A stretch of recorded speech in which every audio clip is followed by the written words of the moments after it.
안녕하십니까, 롤리폴리입니다. 마피아시티, 왕이 되는 자. 왜 이렇게 거지같은 게임들의 광고가 유튜브 시장을 점령한 것일까요? 그리고 왜 이렇게 광고의 인해 전술인 마냥 광고를 많이 내보내서 저희들의 심리를 거스르는 것일까요? 오늘은 게임 회사들의 마케팅 전략을 한번 알아보도록 하겠습니다. 왜 이런 거지같은 게임들은 게임성에 투자를 하지 않고 마케팅과 광고에 돈을 쏟아붓고 있는 것일까요? 게임성에 투자하면 분명히 좋은 게임도 나오고 그러면 유저들도 알아줄 텐데 말이죠. 하지만 현실은 정반대입니다. 요즘 게임계의 분위기는 약간 이런 느낌입니다. 게임성에 투자하는 흑우들 업체? 그 돈 갖고 마케팅에 때려 부으면 어떻게든 돼.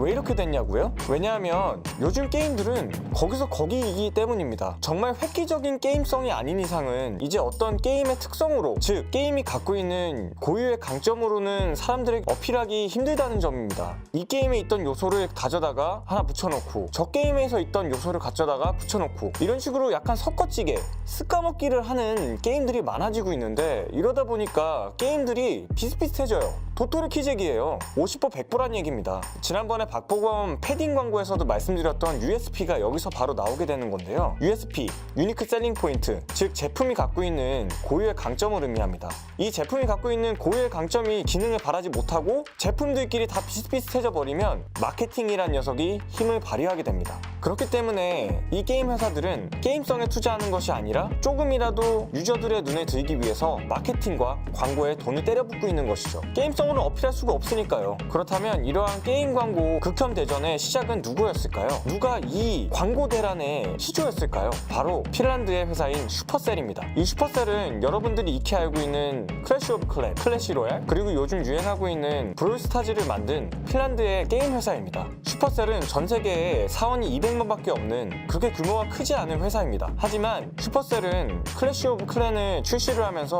마케팅 전략을 아주 획기적으로 짰습니다. 여태까지는 게임 광고에 그렇게 돈이 많이 붙지 않는, 특히 모바일 게임 같은 경우는 돈을 부어서 광고를 하는 인식이 없었는데 슈퍼셀은 이 인식을 바꿔놓습니다. 어마어마한 비용을 마케팅 비용에 때려 박은 거죠. 광고에 아주 몰빵을 한 겁니다. 물론 게임성도 괜찮았지만요. 그리고 이 마케팅 전략은 아주 히트를 치게 됩니다. 여러분 클래시 오브 클랜 광고가 기억나시나요? 파이어볼 아니면 호그라이더 같은 유행어를 많이 남겼죠. 여러분들이 만약 이 클래시 오브 클랜 광고를 기억하신다면 대단한 겁니다. 여러분들이 만약 어떤 광고를 기억하신다면 그 광고는 정말 좋은 광고고, 동시에 그 광고는 돈을 많이 쓴 광고라는 겁니다. 제작하는데 돈을 많이 쓴 게 아니라요, 사람들에게 인식되기 위해서 여러 매체에 오랫동안 돈을 투자해서 오랫동안 마케팅을 했다는 것입니다. 클래시 오브 클랜 같은 경우는 예전 모바일 게임과 달리 TV와 유튜브에도 진출을 했었죠. 그리고 상당 기간 오랫동안 광고를 했습니다. 그러는 사이 광고를 통해서 저희는 클래시 오브 클랜이라는 게임을 인식하게 된 거고, 클래시 오브 클랜 광고에 대해서 인식을 하게 되는 겁니다. 이런 식으로 클래시 오브 클랜은 저희 나라에서 히트를 하게 됩니다. 그 이후부터는 국내 게임 회사들은 발등에 불이 떨어졌습니다. 여태까지는 그냥 뭐 게임만 잘 만들면 됐지, 모바일 게임에 뭐 그렇게 돈을 써 했다가 클래시 오브 클랜의 성공 신화를 보면서 국내 게임 회사들도, 그리고 해외에 있는 게임 회사들도 모바일 게임을 만들면서 광고에 돈을 때려받기 시작하는 겁니다. 클래시 오브 클랜 이후로 여러 모바일 게임들이 나왔는데 한국 게임 회사들은 대형 스타들을 쓰면서 광고를 만들어 나갔습니다. 비용으로 쉽게 알려드리도록 하겠습니다. 대형 스타를 써서 3개월 동안 광고를 하려면 100억이 필요하답니다. 그리고 추후로 더 하고 싶어서 한 달에 50억씩을 쓴다고 합니다. 어마어마한 비용이죠. 그렇다면 게임 회사들은 왜 장인 정신을 갖지 않고 마치 방망이 깎는 노인 마냥 게임성에 투자를 하지 않고 그 돈을 갖고 마케팅에 투자를 하는 걸까요? 쉽게 비유를 통해 알려드리도록 하겠습니다. 만약 A 회사에서 게임성에 투자를 해서 게임을 만들었다고 합시다. 정말 많은 돈을 들여서요. 근데 마케팅 비용을 안 써서 마케팅을 못한 겁니다. 그리고 게임을 출시했는데 아무도 알아주지 않는 거죠. 마케팅을 안 했으니까요. 근데 옆에 B 회사를 봤는데 게임도 그지같이 만들었는데 대형 스타를 쓰고 오랫동안 광고를 해서 사람들에게 게임을 뇌리에 박아놨습니다. 그리고 났더니 대박이 난 거예요. 이런 현상이 게임 업계에서는 비일비재하게 지금 일어나고 있습니다. 마냥 앉아서 장인처럼 마케팅에 힘을 쏟지 않으면 매출이 오르지 않는 겁니다. 이걸 게임 회사들은 기막히게 캐치를 하고 마케팅에 돈을 때려붓고 있는 것이죠. 그렇기 때문에 여러 회사들이 게임성에 대한 투자를 하는 것이 아니라